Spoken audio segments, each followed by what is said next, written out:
لائبہ: یہ سین میں نے نہیں چنا، یہ مجھے ٹاسک دیا گیا ہے، اور پھر بھی اگر تم میری مدد نہیں کرنا چاہتے تو تم جا سکتے ہو۔ اتنا کہہ کر لائبہ پلٹ گئی، دوسری طرف منہ کر کے رونا شروع کر دیا۔ عورت کے آنسو مرد کی کمزوری ہوتے ہیں، میرے ساتھ بھی کچھ ایسا ہی تھا۔ میں اس کے آنسو سے پگھل گیا اور نہ چاہتے ہوئے بھی اس کے ساتھ وہ سین کرنے کے لیے تیار ہو گیا۔ لائبہ نے جو ڈائلاگ والا پیپر مجھے دیا تھا اسے پڑھ کر مجھے کچھ سمجھ نہیں آ رہی تھی، بڑے بے باکی سے ڈائلاگ لکھے گئے تھے۔ خیر، اب مدد تو کرنی ہی تھی۔ ڈائلاگ: شیرو: تم بہت خوبصورت ہو لائبہ، جب سے میں نے تمہیں دیکھا ہے مجھے نیند نہیں آتی، بس ہر وقت تم ہی دکھائی دیتی ہو۔ ایک بار، بس ایک بار میری جان بن جاؤ، میں تمہیں اتنا پیار کروں گا کہ تم دنیا بھول جاؤ گی۔ لائبہ: مگر میں تم سے پیار نہیں کرتی، تم میرے چھوٹے بھائی جیسے ہو، میں تمہیں اپنا بھائی سمجھ کر ہی ملتی ہوں۔ شیرو: میں اس دل کو کیسے سمجھاؤں جو صرف تمہیں ہی پانا چاہتا ہے، کسی بھی قیمت پر۔ جب سے تمہیں باتھ روم میں دیکھا ہے میں خود پر کنٹرول نہیں کر پا رہا ہوں۔ لائبہ: تمہیں شرم نہیں آتی؟ لڑکیوں کے باتھ روم میں گھس کر ان کی ویڈیوز بناتے ہو، اور میری ویڈیو بنا کر اب مجھے بلیک میل کرنا چاہتے ہو۔ شیرو: میں تو تمہیں پیار کرنا چاہتا ہوں، اگر تم نے میری بات نہیں مانی تو پھر کالج والے بھی دیکھیں گے کہ تم بنا کپڑوں کے کیسے دکھتی ہو۔ شیرو: یار یہ کیسے ڈائلاگ ہیں، مجھے ٹھیک نہیں لگ رہا۔ لائبہ: تم بس بولتے جاؤ، بھلا اس سے کیا فرق پڑتا ہے، کون سا تم نے کسی کو سنانے ہیں، وہ تو کوئی اور ہی بولے گا نا میرے ساتھ سٹیج پر۔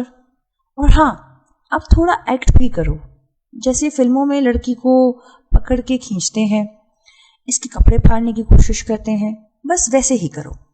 شیرو: مجھ سے نہیں ہوگا۔ لائبہ: پلیز شیرو، میرے لیے اتنا بھی نہیں کر سکتے؟ تمہیں تمہاری دوستی کی قسم، پلیز میری مدد کرو۔ شیرو: اچھا ٹھیک ہے۔ ڈائلاگ: شیرو: بس ایک بار میری بات مان جاؤ، بس ایک بار میری بات مان جاؤ اور مجھے خود کو پیار کرنے دو، میں وعدہ کرتا ہوں پھر کبھی تمہیں تنگ نہیں کروں گا۔ لائبہ: ذلیل کتے، گندے انسان، میں کیا سمجھی تھی اور تم کیا نکلے۔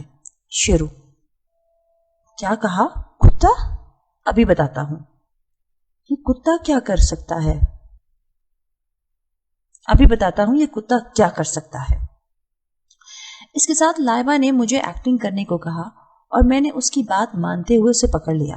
لائبہ مجھ سے چھڑوانے کی کوشش کرنے لگی اور میں اسے پکڑنے لگا۔ لائبہ نے مجھے دھکا دے کر گرا دیا اور اپنے کپڑے پھاڑنے لگی۔ میں دیکھ کر حیران ہو گیا، بھلا ایکٹنگ کے لیے کپڑے پھاڑنے کی کیا ضرورت ہے؟ ابھی میں دیکھ ہی رہا تھا کہ لائبہ نے اپنے کپڑے گلے سے، کاندھے سے اور کمر سے پھاڑ لیے، اس نے اپنے بال بھی بکھرا دیے۔ میں اسے روکنے کے لیے اٹھا تو اس نے میری گردن اور چہرے پر ناخن مار دیے۔ اس کے ناخن لگنے سے میرا ماس چھل گیا اور خون بھی نکل آیا۔ میں ابھی حیرت میں ہی تھا کہ لائبہ زور زور سے چیخنے لگی۔ لائبہ: بچاؤ بچاؤ، ہیلپ، کوئی ہے، پلیز ہیلپ می، یہ میری عزت لوٹ لے گا، پلیز سمبڈی ہیلپ۔ میں تو سمجھ نہیں پا رہا تھا کہ یہ سب چل کیا رہا ہے۔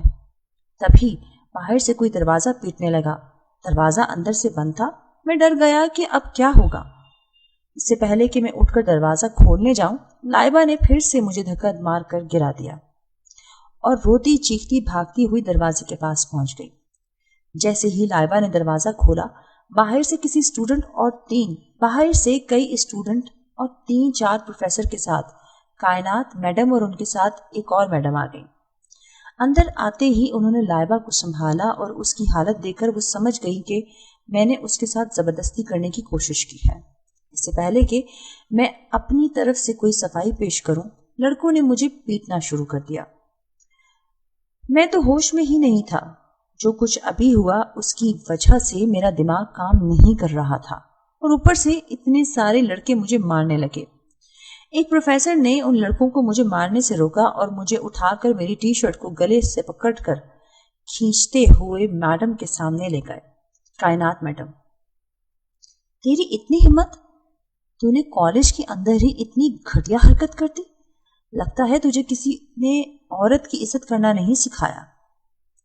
لگتا ہے تجھے کسی نے عورت کی عزت کرنا نہیں سکھایا، کسی گندی نالی کی پیداوار لگتا ہے تو۔ اتنا کہہ کر کائنات میڈم نے مجھے زور سے تھپڑ مارا۔ سبھی لڑکیاں لڑکے مجھے پولیس کے حوالے کرنے اور کالج سے نکالنے کی بات کرنے لگے۔ ایک پروفیسر نے کہا کہ یہ فیصلہ پرنسپل سر ہی کر سکتے ہیں۔